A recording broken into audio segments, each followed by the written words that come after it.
Hello, everybody, and welcome back to another episode of Anecdotes with Alex. I'm sorry I was not here last week. I was honestly just mentally recovering from drill. It's always so emotionally taxing and mentally taxing to me that I just need to have like a couple days off to just recharge. But anyways, given that I don't really have a topic for today in terms of like going off of a reading or being inspired by anything, too crazy. I I did have something that I do want to talk about, and it's social media. And the idea that social media is a big fat lie, because it is. I This is going to be a super like trivial, you know, it doesn't mean much example, but it kind of made me realize, or this specific scenario made me realize how much of like a self-made kind of curated thing social media is. So the Tortured Poets Department dropped by Taylor Swift, and I like the album. Um, but I like any of her work, so I'm a fan. And online, I am always seeing like everybody likes her, or there's not generally like a negative opinion of her, at least in my social media spaces, right? So I thought it was really interesting that when I went to ask my coworkers what they thought about the album, or if any of them had even listened to it yet, I was met with like weird looks, like, oh God, like you actually like Taylor Swift? Like, she's annoying, and the critics are saying this is really bad, and whatever, whatever, whatever. And it was so bizarre to me because it was kind of like a slap in the face, kind of a little bit of a reality check that social media is so curated to you, and it makes you almost out of touch with your actual reality really quickly, and almost without you knowing it. And it's kind of fascinating to see, to finally come to realize that it's a double-edged sword to have social media. So this week I decided to delete my social media because after I had this like these interactions with my coworkers, I started to realize that I think a lot of my what's the word? Like discontent for my life and the way things are going for me is amplified by social media.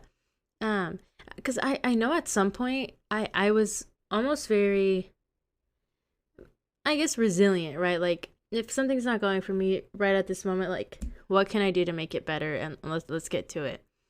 And I feel like, and this is probably actually since the pandemic, just because I have been way more online since that time than I had ever before. Um, and I think I just became subconsciously like I'm just competing, or I'm just comparing myself to all these people on the internet that are just obviously putting their highlight reels out for display to the world, because who would put any bad things to the world, right? Nobody wants to put out their dirty laundry for everybody to look at. But I realized that I think I'm just comparing my lifestyle and where I'm at in life with the places and milestones that other people have reached, even people close to myself.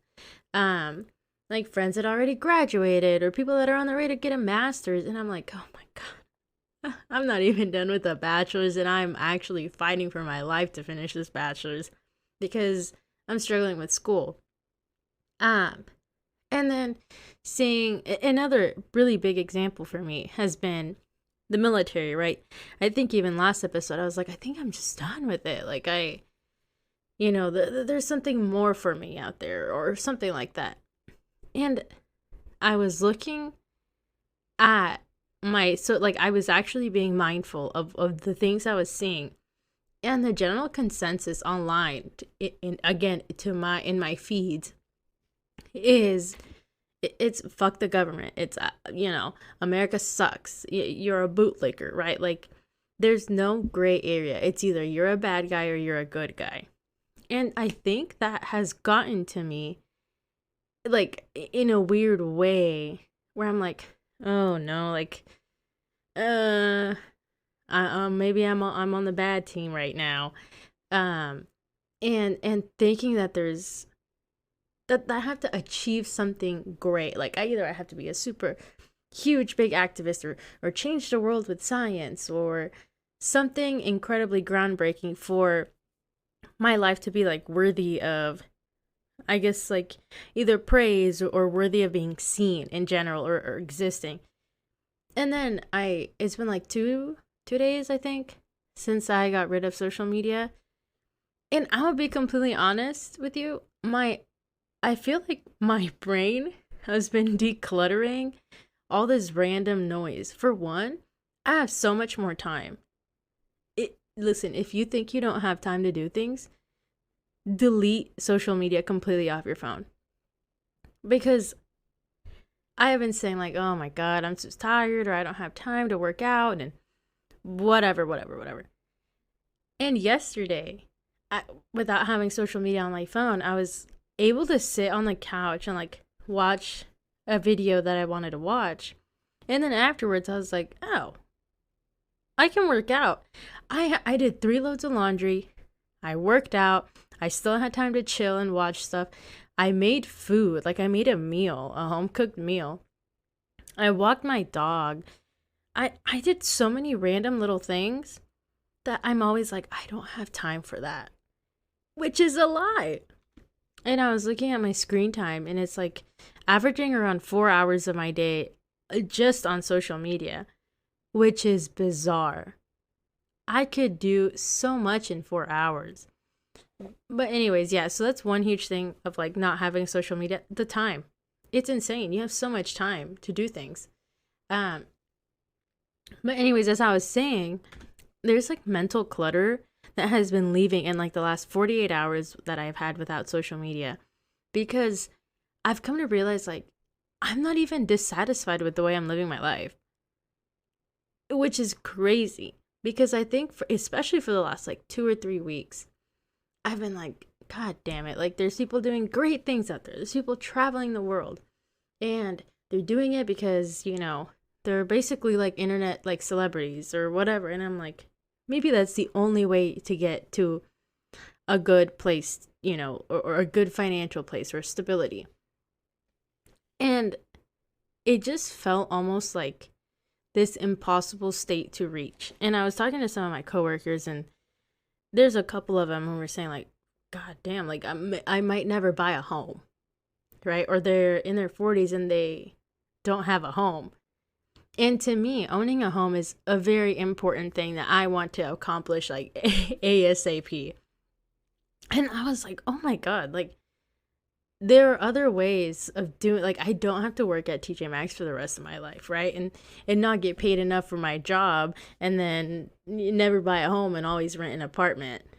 But then there's, like, the other extreme where I'm like, I don't have to be like a TikTok celebrity in order to own a home. There are other middle grounds, and there are other really satisfying, gratifying ways of accomplishing these goals. And then I realized, maybe I was thinking, what do I want to do with my life? Because during drill, I also had an intervention with my leadership, about my plans on staying in or getting out of the military. What's stopping me from staying in the military, since at some point I was so passionate about it. And then I called my mom last week, and we were just talking, and it made me realize I really am passionate about staying in the military and making it a better organization to be in, because I think it has potential, and in terms of, at least for the National Guard, like, serving our community and doing stuff like that is important to me. And I've grown very fond of the organization and the people in it. Or I should, well, let me backtrack. Most of the people in it.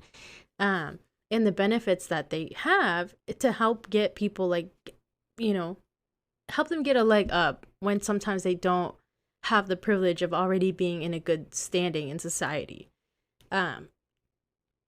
And it just, I was thinking, like, there's nothing that I've ever been so passionate about.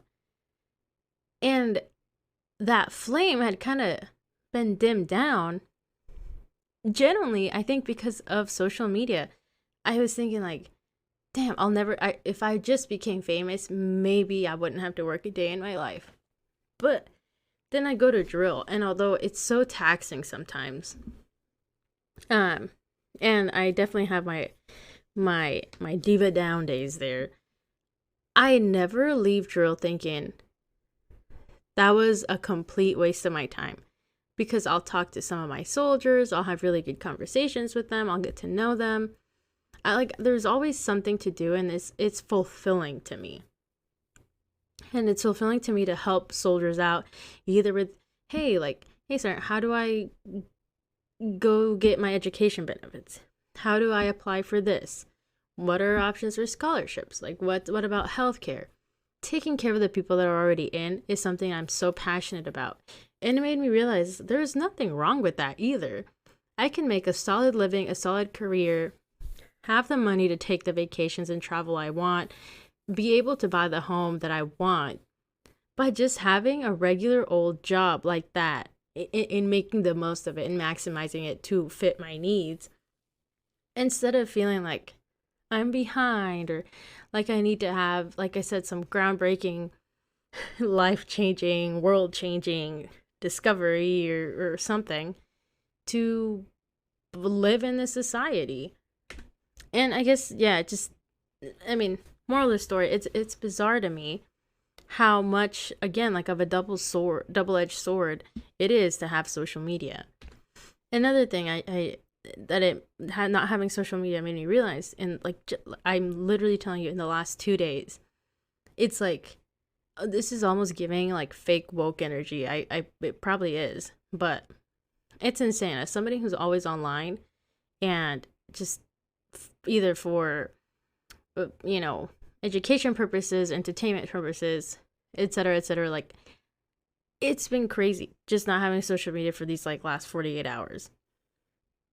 As I was saying, something else that I noticed is that I have been unfairly comparing my dog to dogs on social media. So our dog is reactive, right? She's not like aggressive reactive, but she's super like overly excited reactive. She'll see a dog and she'll lose her marbles. She wants to play really bad with them, but she's also fearful. And so she kind of has like really bad, leash manners, and we've struggled to even try and train her, or also completely our fault. Like, we're not consistent with training at all. But it like, she's reactive to lights and shadows, which just makes it almost like a living hell to do car rides with her. Like, very noise aversive, high energy. It's a struggle, right? And so for me, social media, following these like random reactive dog accounts, has been almost a place of being able to relate to other people's journeys with like training their dogs. And I feel like I hadn't noticed until, again, like today, that in one way or another, all these accounts are only mostly showing the really good times that their quote unquote reactive dogs are having. And so in my mind, I'm like, God damn it. Like, why can't I get my dog to behave like this? Like, why can't she be more like these dogs I'm seeing? Or why is she struggling so much? And almost holding her to these unfair standards of what another creature has been doing for no reason other than just like the thief of joy, social media comparison.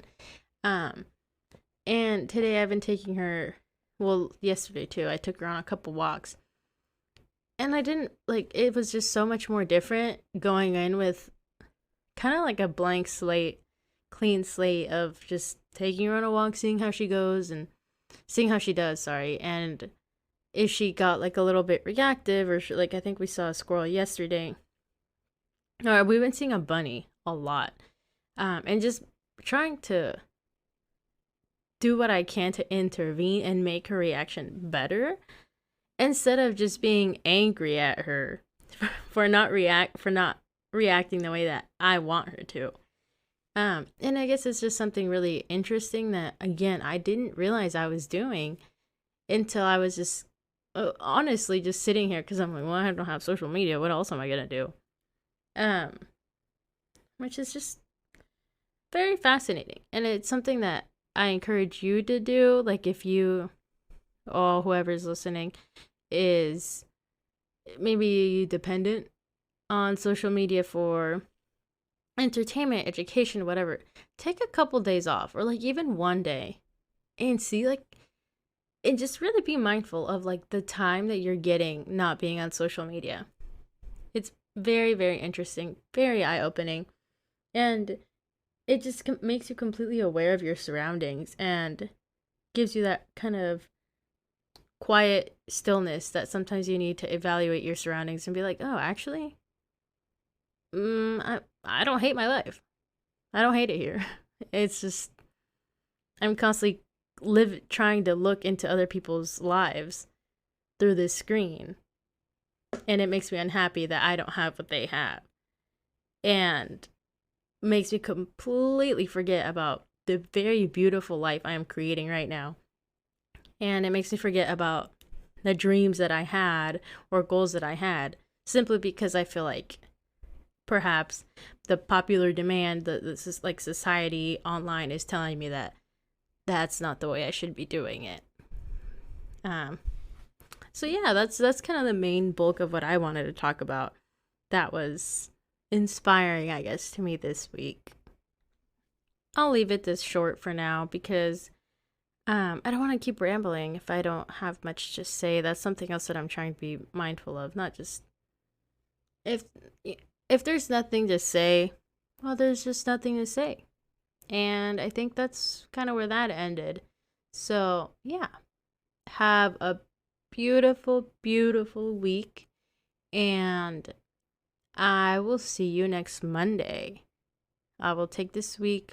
Well, I have drill again this weekend, but it's like I'm not going out to the field, so I shouldn't be too mentally worn out. And I'm going to try and maybe pre-record some episodes so I'll be actually more consistent and not just miss a week because I'm recording and editing and posting in one single day. So we'll see how that goes.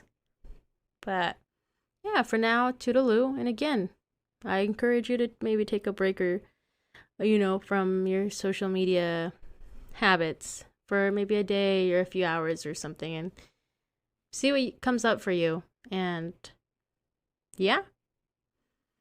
Bye bye.